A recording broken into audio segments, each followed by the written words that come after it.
Hi guys, welcome to my channel education file. और आज इस वीडियो में हम पढ़ेंगे meaning, aims, principle and importance of counselling. तो ये पर्टिकुलर टॉपिक है बीएड के गाइडेंस एंड काउंसलिंग में। यूनिट 1 में है गाइडेंस के बारे में और यूनिट 2 में है काउंसलिंग के बारे में। ठीक है, तो सिंपल सा टॉपिक है, देखते हैं क्या होती है काउंसलिंग और इसकी एम्स एंड प्रिंसिपल्स।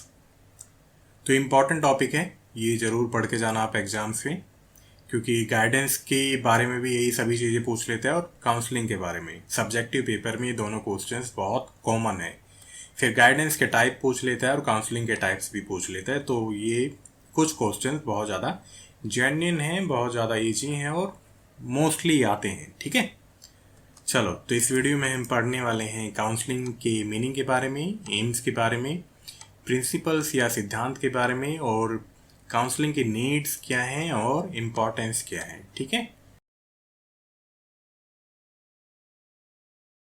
तो काउंसलिंग या परामर्श का सिंपल सा मीनिंग क्या है, इसको हम ऐसे डिफाइन कर सकते हैं कि गाइडेंस का बहुत ही ज़रूरी पार्ट है और ये केवल और केवल या मोस्टली जगह पे एक्सपर्ट्स के द्वारा या केवल पेशेवर या प्रोफेशनल्स के द्वारा ही दिया जाता है। ठीक है, जिन्होंने काउंसलिंग देने के लिए या ऐसे प्रोफेशन में है जो कि काउंसलिंग दे सकते हैं, जैसे कि साइकोलॉजिस्ट, साइकेट्रिस्ट, और कुछ मामलों में जैसे एजुकेशनल काउंसलिंग होती है उसमें टीचर्स भी काउंसलिंग कर सकते हैं बच्चों की। ठीक है, तो टीचर्स भी एक तरह से ट्रेन होते हैं क्योंकि उन्हें पता होता है बच्चों की बेसिकली प्रॉब्लम्स क्या हो सकती हैं। तो केवल और केवल एक्सपर्ट्स, प्रोफेशनल ही काउंसलिंग कर सकते हैं। तो काउंसलिंग बेसिकली होती हैं 3 तरह की, एजुकेशनल काउंसलिंग, साइकोलॉजिकल काउंसलिंग, जिन्होंने साइकोलॉजी से कोर्स किया होता है या डिग्री ली होती है वो काउंसिल कर सकते हैं, लेकिन वो दवाइयाँ नहीं दे सकते। ठीक है, देन होती है क्लिनिकल काउंसलिंग। क्लिनिकल काउंसलिंग में क्या होता है, वो डॉक्टर्स होते हैं, मतलब एमबीबीएस होते हैं, जिन्होंने साइकेट्री में अलग से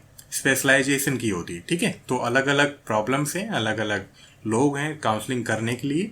एजुकेशन काउंसलिंग में ऑफ कोर्स पढ़ाई से रिलेटेड चीज़ें डिस्कस होती हैं जब कोई प्रॉब्लम होती है। साइकोलॉजी में मतलब साइकोलॉजिकल काउंसलिंग में क्या होता है, उसमें लोगों के एटीट्यूड या बिहेवियर्स को चेंज किया जाता है या जो भी प्रॉब्लम होती है अनटिल अनलेस उसमें क्लिनिकल काउंसलिंग की ज़रूरत ना हो। ठीक है, और क्लिनिकल काउंसलिंग में होता है अगर किसी को ज़रूरत है तो वहाँ पे फिर डॉक्टर्स उसको मेडिसिन के द्वारा ट्रीट कर सकते हैं। ठीक है, तो बेसिकली हम तो बस जनरल टर्म देख रहे हैं काउंसलिंग की। तो यहाँ पे बस हम काउंसलिंग के बारे में देख रहे हैं जो कि ज़्यादातर एजुकेशनल काउंसलिंग से रिलेट करती है, लेकिन प्रॉब्लम्स होती हैं तो फिर अलग अलग काउंसलिंग हमें करवानी पड़ती है और करवानी भी चाहिए। तो काउंसलिंग को और किस तरह से डिफाइन कर सकते हैं कि ये प्रोसेस है जिसमें 2 इंडिविजुअल्स आपस में इन्वॉल्व होते हैं।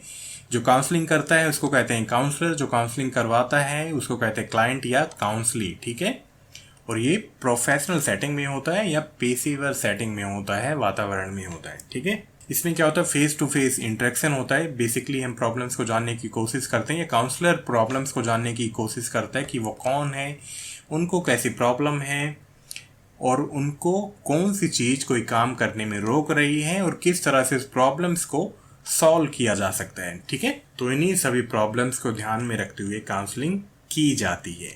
एजुकेशन में काउंसलिंग का क्या मतलब है, एजुकेशन में काउंसलिंग का मतलब है कि बच्चों की या जो भी पढ़ाई कर रहे हैं उनको डायग्नोस करना, उसको प्रॉब्लम्स को एसेस करना कि लर्निंग में किस तरह की प्रॉब्लम्स हैं, उनकी पर्सनल प्रॉब्लम्स क्या हैं। अगर पर्सनल प्रॉब्लम्स बहुत ज़्यादा हैं देन उनको हम डाइवर्ट कर सकते हैं साइकोलॉजिकल काउंसलिंग की तरफ, जैसे कि आजकल सीबीएसई के द्वारा है ना कि स्कूल्स में साइकोलॉजिकल काउंसलर्स भी होने चाहिए। अगर उन्हें और ज़्यादा नीड है और ज़्यादा प्रॉब्लम है देन हमें उन्हें क्लिनिकल काउंसलिंग के लिए भेज देना चाहिए। ठीक है, लेकिन डिसाइड कौन करेगा, वो डिसाइड होगा काउंसलिंग के बाद ही कि किस तरह की प्रॉब्लम्स है। आई होप आपको अब मतलब समझ में आ गया होगा।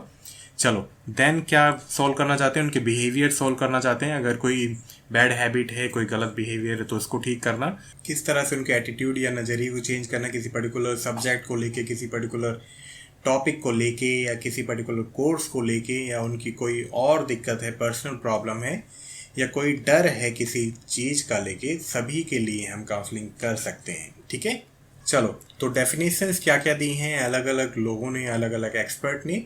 तो रैन ने क्या कहा, रैन ने कहा कि काउंसलिंग क्या है, एक डायनेमिक प्रोसेस है, मतलब गतिशील प्रोसेस, और एक पर्पसफुल प्रोसेस है, मतलब जिसको करने के बाद कोई हल निकलता हो। ठीक है, मतलब किसी चीज़ का उद्देश्य हो। इसमें क्या होता है, इसमें रिलेशनशिप बिल्ड होता है, एक म्यूचुअल अंडरस्टैंडिंग बनती है, देन प्रॉब्लम्स को पता लगाया जाता है। और इन्होंने क्या कहा कि म्यूचुअल कन्वर्सेशन में जो भी यंगर होता है या लेस मैच्योर होते हैं, जिसको ज़्यादा प्रॉब्लम होती है, वो अपनी परेशानी, अपनी दिक्कत बताता है ताकि उसकी प्रॉब्लम्स को रिजॉल्व किया जाए या उसकी प्रॉब्लम क्या दिक्कत को कम किया जाए, सुधारा जा सके। ठीक है, इसको हिंदी में पूरी डेफिनेशन देखनी है, वो अच्छे से यहाँ से देख लेना। चलो, जैन सर्जर एंड स्टोन ने क्या कहा, इन्होंने कहा कि काउंसलिंग एक इंटरेक्शन प्रोसेस है जिसमें दो लोग अच्छे से इंटरेक्ट करते हैं, कन्वर्सेशन होती है, मतलब बातचीत होती है। और बातचीत से क्या होता है, जो भी खुद के लिए अंडरस्टैंडिंग है ना, वो इंक्रीज होती है, फैसिलिटेट होती है। और हमारे एनवायरनमेंट को जानने में, एनवायरनमेंट का यहाँ पे मतलब केवल सब्जेक्टिव चीज़ से नहीं, मतलब भौतिक चीज़ों से नहीं, केवल मटेरियलिस्टिक चीज़ों से नहीं, यहाँ पे हम क्या है, अपनी सोसाइटी को, अपनी ओवरऑल आसपास के लोगों को कैसी रियलिस्टिक सिचुएशन है उसको जानने में हमें हेल्प मिलती। ठीक है, उससे क्या होता है, हम जो भी हमारे गोल्स हैं उनको एस्टेब्लिश करते हैं, या हमारे गोल्स और ऑब्जेक्टिव जो हैं उनमें एक नई क्लैरिफिकेशन आती है, और उसके जरिए हम जो भी फ्यूचर बिहेवियर्स हैं उनको और ज़्यादा अच्छे तरीके से अप्लाई कर सकते हैं। Getting my point? चलो, देन है मर्ल एम ऑल्सन ने क्या कहा, इन्होंने कहा कि काउंसलिंग क्या है, एक्सेप्टिंग है, मतलब स्वीकार करना है, विश्वास करना है, एक सेफ रिलेशनशिप बनाना, मतलब एक सुरक्षित संबंध बनाना है, ताकि जो भी क्लाइंट है, जो भी काउंसली है, जो भी काउंसलिंग करवाने आया है, वो अपने विचारों को खुल के बता सके कि क्या चिंता है, क्या परेशानी है, किस चीज़ से वो अपसेट हो जाता है या दुखी हो जाता है। ठीक है, ताकि उसके लिए एक प्रिसाइज बिहेवियर गोल्स तैयार किए जाएं कि उसको क्या क्या बिहेवियर करने, सोशल स्किल्स को कैसे एक्वायर किया जाए, हासिल किया जाए, उसमें मोटिवेशन लाना, उसमें करेज लाना, उसमें सेल्फ कॉन्फिडेंस लाना, आत्मविश्वास लाना, ताकि नए बिहेवियर्स को हम बना सकें या जगह मिल सके।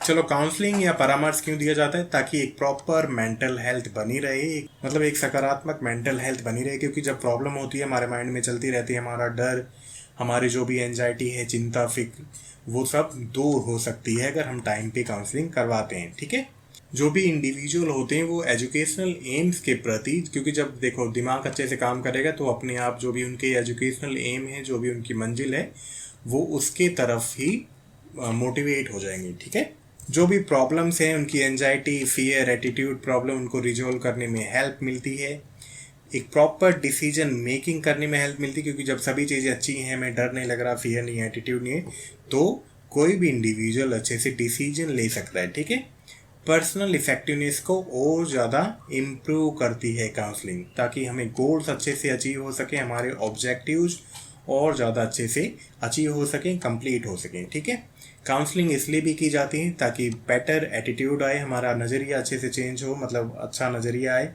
हमारे बिहेवियर्स, जो भी बैड हैबिट हैं वो अच्छी हों, हमारी जो अप्रोच है, सपोज एक जगह से हमारे गोल पूरे नहीं हो रहे हैं तो हम दूसरी अप्रोच यूज़ करें, तीसरी अप्रोच यूज़ करें, और गोल्स को हासिल करने में हमें हेल्प मिले।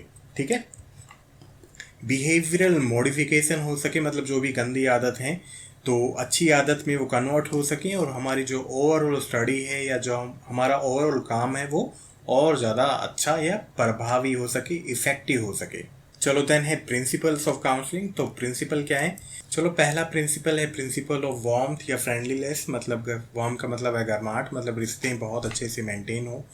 फ्रेंडलीनेस का मतलब है दोस्ताना बिहेवियर, तो कम्युनिकेशन ऐसा होना चाहिए या ऐसे ढंग से होना चाहिए जिसमें वार्मथ हो, ताकि जो भी काउंसली है, जो क्लाइंट है, वो बहुत ही ज़्यादा कंफर्टेबल फील करे। ठीक है, और उसे लगे कि उसका वेलकम हो रहा है, उसका स्वागत हो रहा है, स्वागत इन द सेंस कि उसको रिस्पेक्ट मिले। ऐसा ना हो कि कोई पेशेंट आ गया, भैया इसको ठीक करना है, इसमें बहुत ज़्यादा दिक्कत है, ऐसा फील नहीं होना चाहिए। एक नॉर्मल कन्वर्सेशन होता है, और अगर किसी ने काउंसलिंग करवाई है तो दे कैन अंडरस्टैंड कि बहुत अच्छे से बिहेव करते हैं जो भी काउंसलर्स होते हैं, बहुत अच्छे से आपकी बातें सुनते हैं, और आपको लगता है कि आप अपने दोस्त से सभी बातें बता रहे हो। ठीक है, तो इस तरह का सिद्धांत होना जरूरी है, ताकि काउंसली को लगे कि घर जैसा माहौल है, या वो जो काउंसलर है वो मेरा दोस्त है, बहुत अच्छा। ठीक है, चलो, देन है principle of acceptance and democracy.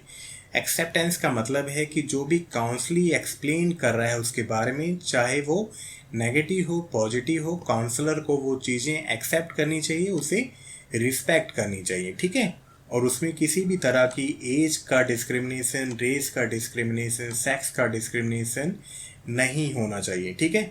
उसके पास जो भी इंडिविजुअल आता है उसके लिए वो काउंसलिंग है और उसकी बातों को बहुत ज़्यादा अच्छे तरीके से सुनना चाहिए और उसका आदर करना चाहिए, सम्मान करना चाहिए, ठीक है। अपनी लैंग्वेज में यार अच्छे से लिख देना, नो प्रॉब्लम। ज़रूरी नहीं है कि आप यही सब चीज़ें कॉपी करके अपने एग्जाम्स पे लिखो। चलो देन आते हैं प्रिंसिपल ऑफ जेन्युइननेस। जेन्युइन का मतलब है वास्तविक या असली। जो भी रिलेशन है बहुत जेन्युइन होनी चाहिए। ऑनेस्टी मतलब एक ईमानदारी होनी चाहिए, एक दोस्ताना बिहेवियर होना चाहिए, कंफर्टेबल होनी चाहिए। और जो काउंसलर है अपने काउंसली को सबसे अच्छा सजेशन ही प्रोवाइड करना चाहिए। मतलब काउंसलर को सबसे अच्छा सजेशन या एडवाइस देनी चाहिए अपने काउंसली को, ठीक है। चलो देन है प्रिंसिपल ऑफ एम्पैथी। एम्पैथी का मतलब है सहानुभूति, और सिंपैथी होती है सहानुभूति, लेकिन सिंपैथी का मतलब होता है कि दूसरे के दर्द को आप केवल ये सोच रहे हो कि हाँ दुख है, लेकिन आप उसको एक्सपीरियंस नहीं कर रहे हो। तो आप जब एक्सपीरियंस करते हो, उसको अंडरस्टैंड करते हो, वो है एम्पैथी। तो जो भी काउंसली आ रहा है उसको दर्द को समझना, उसकी फीलिंग्स को समझना और उसके बेस पे अपने काउंसली को सबसे अच्छी एडवाइस देना, ठीक है। तो ये थे कुछ इसके प्रिंसिपल्स। देन आते हैं needs and importance of counselling. तो एट दिस स्टेज का मतलब है मतलब जो भी एजुकेशनल एज होती है यहाँ पे काउंसलिंग की होती है, ताकि हम लर्निंग प्रोसेस को, जो भी लर्निंग प्रोसेस में प्रॉब्लम्स है ना, उसको अच्छे से जान सकें, ताकि हम उसका सॉल्यूशन बच्चे को बता सकें, ठीक है। बेटर पर्सनल डेवलपमेंट के लिए भी काउंसलिंग की जाती है, ये भी एक ज़रूरत है। और अगर हमें कोई भी दिक्कत है, हमें लगता है कि भाई नॉर्मल गाइडेंस से ठीक नहीं हो रही, हमें और ज़्यादा प्रॉब्लम है, तो काउंसलिंग करवाने में कोई भी हर्ज नहीं है। काउंसलिंग इसलिए भी करवानी चाहिए कि जो भी क्रॉनिक इफ़ेक्ट हैं, मतलब डर से, एंजाइटी से बहुत लंबे टाइम तक दिक्कत हो सकती है, क्रॉनिक हो सकती है, मतलब लंबे टाइम तक जो चलती रहे, तो वहाँ पे उसको एज ए प्रिवेंटिव मेजर की तरह शुरू में ही ठीक करवा लेना चाहिए। अगर किसी इंडिविजुअल को लगता है कि उसमें एंजाइटी या फियर बहुत ज़्यादा किसी पर्टिकुलर चीज़ को लेके, या किसी को लगता है कि मेरे बच्चों में, मेरे किसी जानने वाले में अगर कोई डर है, एंजाइटी है किसी पर्टिकुलर चीज़ को लेके, तो वहाँ पे काउंसलिंग करवा लेनी चाहिए, ठीक है। जो भी गंदी आदतें हैं, बहुत ज़्यादा गंदी आदतें हैं, या हमारे एटीट्यूड बिहेवियर प्रॉब्लम है, तो उनको भूलने में या डिलीट करने में मदद करती है काउंसलिंग। काउंसलिंग से हमें नई अप्रोच मिलती है, हमारा बिहेवियर अच्छा होता है, हमारा नज़रिया अच्छा होता है, और सभी चीज़ों से क्या है फिर हमें एक अच्छा रिजल्ट ऑब्टेन होता है, ठीक है। देखो कईयों को लगता होगा कि एम्स और नीड्स एक ही हैं, लेकिन एम्स क्या होते हैं, उद्देश्य होते हैं, नीड्स होती हैं ज़रूरतें, ठीक है, कि क्या ज़रूरत है काउंसलिंग। तो ये सभी ज़रूरतें जिसके लिए हम काउंसलिंग करते हैं। काउंसलिंग से हम अपने आप को और अपने एनवायरनमेंट को और ज़्यादा अच्छे तरीके से जानने लगते हैं, ठीक है। स्कूल्स में देखो बच्चों की एज बहुत ज़्यादा चेंज होती रहती है, अलग अलग चेंजेस आते रहते हैं, तो उस स्टेज पे काउंसलिंग की बहुत ज़्यादा ज़रूरत है, ताकि वो बता सकें कि इस एज पे कैसे मैनेज करना है, या जो भी प्रॉब्लम है कैसे उनको सॉल्व करना है। और लाइफ की रियलिटी बताना बहुत ही ज़्यादा ज़रूरी होता है स्कूल्स में, ठीक है। मतलब जो भी एजुकेशनल एज है वहाँ पे लाइफ की रियलिटी बताना बहुत ज़रूरी है, तो इसलिए भी काउंसलिंग की जाती है। चलो देन है कि काउंसलिंग इसलिए भी की जाती है क्योंकि किसी भी इंडिविजुअल को किसी भी तरह की पर्सनल प्रॉब्लम्स हो सकती हैं, चाहे वो कोई रिलेशनशिप इशू है, बहुत ज़्यादा एंजाइटी है, बहुत ज़्यादा एंगर मैनेजमेंट, मतलब अगर कईयों को बहुत ज़्यादा शॉर्ट टेम्पर्ड होते, बहुत ज़्यादा गुस्सा आता है, तो उस स्टेज पे भी क्या है, एंगर मैनेजमेंट करवाना चाहिए, ठीक है। तो ये सभी ज़रूरतें हैं। अगर आपको कोई और ज़रूरत भी मिलती है, आपको पता है या आप लिख सकते हो, तो प्लीज़ एग्ज़ाम में लिख देना, क्योंकि यहाँ पे मैं केवल आपको गाइड कर सकता हूँ, एक आइडिया दे सकता हूँ कि पर्टिकुलर चीज़ें हो सकती हैं, लेकिन जो भी वीडियो में दिखाया जाता है या जो भी पढ़ाया जाता है, रियलिटी उससे बहुत ज़्यादा वास्ट होती है, ठीक है।